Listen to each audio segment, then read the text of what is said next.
Hello, everybody. Scott Golden here with the WCW Saturday Night Review Series. Also, if you're looking for life, business, relationship coaching, please check out my main channel, Golden Opportunities Coaching. You can check that out. You can make a decision to work with me if you're looking for life, relationship, business coaching, and all that good stuff. If that's not your cup of tea, you can stay right here for the WCW Saturday Night Review Series. We've got literally only a few left before the end of 1992. This is the December 12th edition, 1992, and it is a 1 hour edition.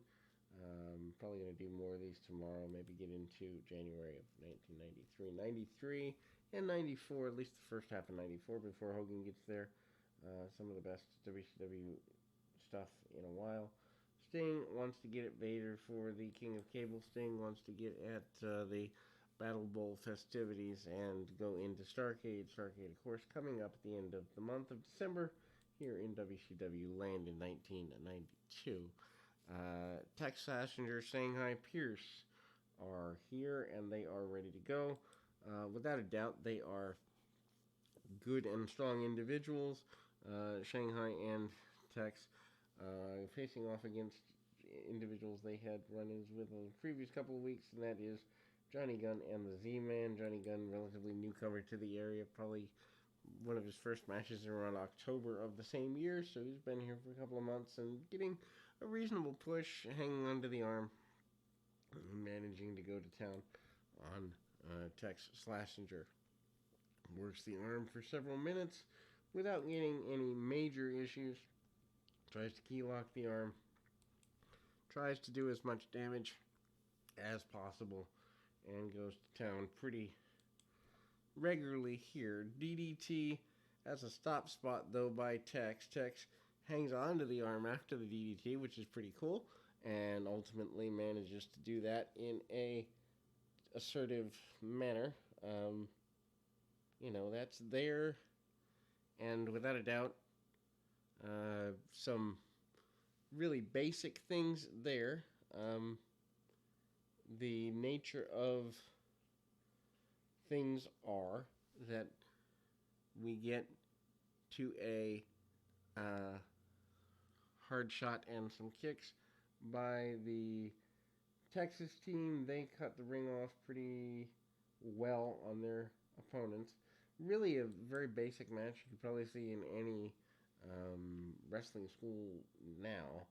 But back then, you got to realize 1993, fans didn't need as much or want as much in terms of high spots. Not that they didn't get used to them in the coming years, but 92, 93, basically, you could punch kick if you were a heel, and it was a pretty big deal.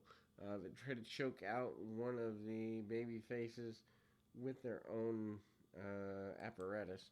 Then we see the heels or the babyfaces take a victory. Last week on Saturday night, run in by Barry Windham during the Dustin Rhodes match. And obviously they're going to do battle sooner rather than later. Tony Schiavone back in the locker room,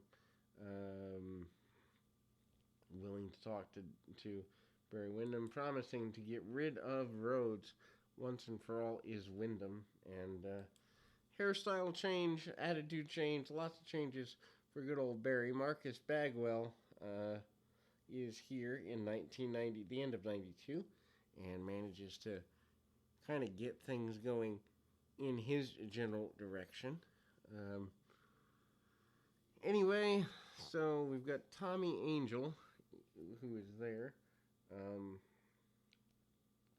and tie up by Bagwell. Bagwell manages to do what he can with Tommy Angel. Super basic match. Angel having more experience than Bagwell by a few years, even though he's an enhancement talent. Arm bars, head scissors, takedowns, drop toe holds, and the like. Bagwell does the super simple stuff because that's all he can really do at this point. But looks good while doing it, which is what they were looking for there in the WCW offices at the time. Bagwell obviously manages to get the victory with, of all things, a perfect plex.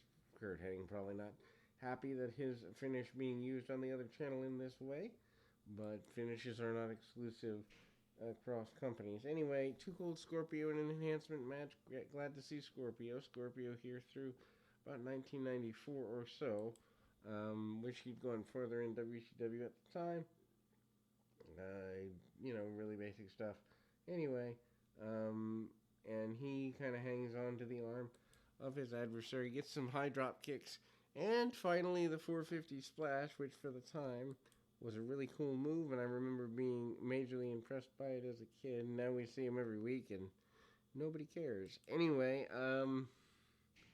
Dustin Rhodes, or Brian Pillman and Barry Windham.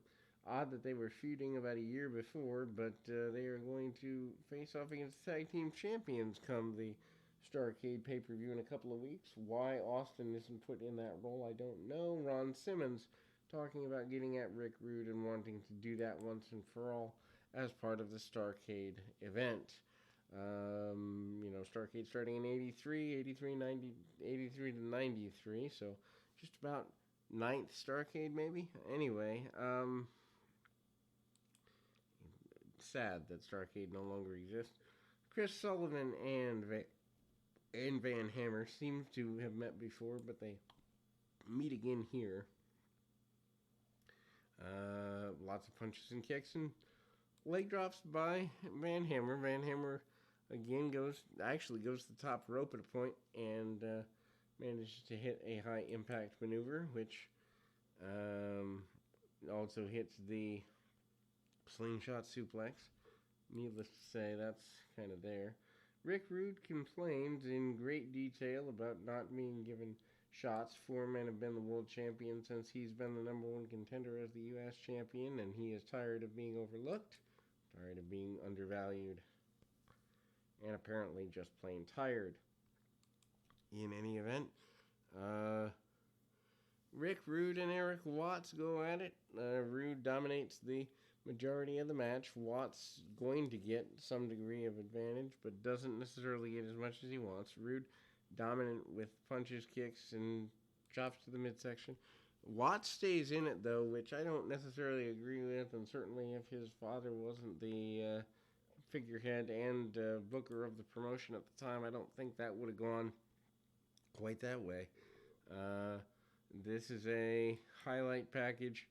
Rude does obviously walk out the victor and beating up Watts very aggressively, but then we go back and we see Watts in an enhancement match over exposure. Anyway, Eric Watts eventually punches, kicks, drop kicks, and the like. Drop kicks are low to the ground. Eventually gets the victory with the STF, does Watts. That STF comes in handy as that is his main finish as we go forward into 1993 and beyond.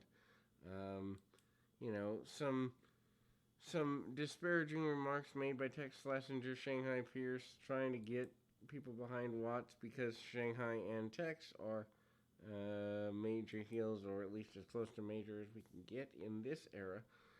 With about 17 minutes left in the program, we go back to the ring for what amounts to the main event. Beautiful Bobby and Stunning Steve Austin with Michael Hayes. Cool team there. Not quite sure why they continue to flip Austin around in terms of who he teams with. Steamboat and Douglas are your main adversaries there and the World Tag Team Champions. So Austin getting a lot of time with the champions before they put him with Pillman full time. Anyway, Michael Hayes is the manager of champion or challengers here. That leads to,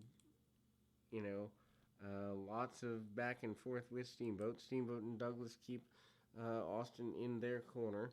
Hard shots by Douglas. Douglas managing a couple of shots under the chin and managing to keep some hard shots. Irish whip, and again, back elbows along the way, and we go